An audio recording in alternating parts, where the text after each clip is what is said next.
যুবশক্তি প্রকল্পের টাকা আপনারা পাবেন না যদি আপনারা এই এমপ্লয়মেন্ট এক্সচেঞ্জ কার্ডটি না বানান। এখন এই এমপ্লয়মেন্ট এক্সচেঞ্জ কার্ডটি কি এবং এই কার্ডটি কতটা গুরুত্বপূর্ণ আজকের ভিডিওতে পুরো ডিটেলসে আপনাদের বলবো। এমপ্লয়মেন্ট এক্সচেঞ্জ কার্ড হচ্ছে পশ্চিমবঙ্গ সরকারের শ্রম দপ্তরের অধীনে চাকরি প্রার্থীদের নাম নথিভুক্ত করা একটা সরকারি প্রমাণপত্র।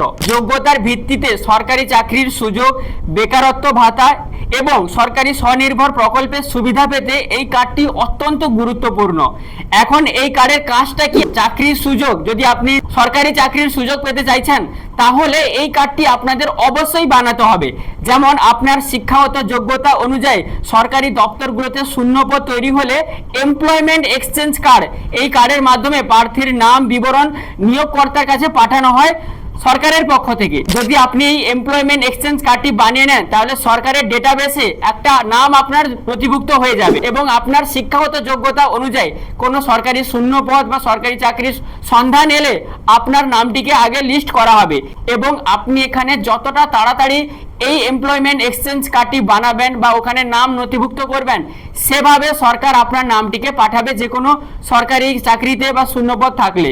দ্বিতীয় পয়েন্টটা বলেছে চাকরি সন্ধান ও প্রশিক্ষণ। যেমন আপনি সংশ্লিষ্ট দপ্তরের পোর্টালে আপনার প্রোফাইল তৈরি করে চাকরির আবেদন করতে পারবেন।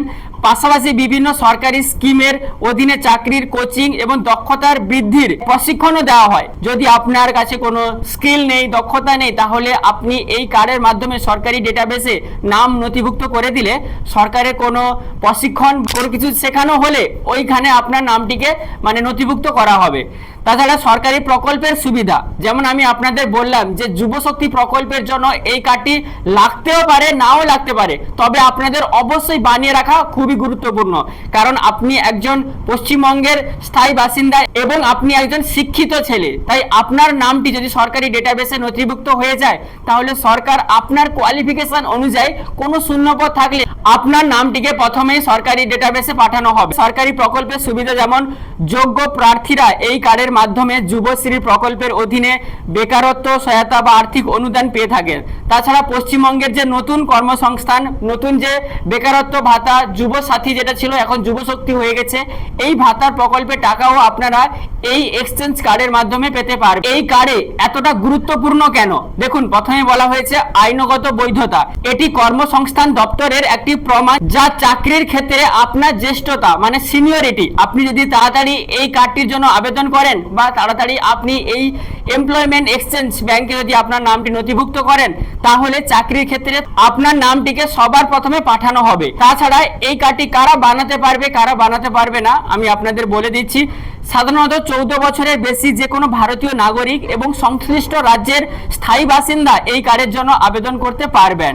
সাধারণত এক্সচেঞ্জ কার্ডের যে মেয়াদ থাকে 3 বছরে থাকে, তারপর আপনাদেরকে রিনিউয়াল করতে হয়।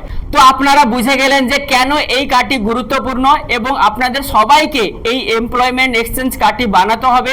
পরবর্তী ভিডিওতে আমি আপনাদের পুরো ডিটেলসে দেখাবো কিভাবে এই কার্ডটি বানানোর জন্য আপনারা আবেদন করবেন। তাই অবশ্যই যদি ভিডিওটি আপনাদের ভালো লেগে থাকে শেয়ার করে সবাইকে দেখার সুযোগ করে দিবেন।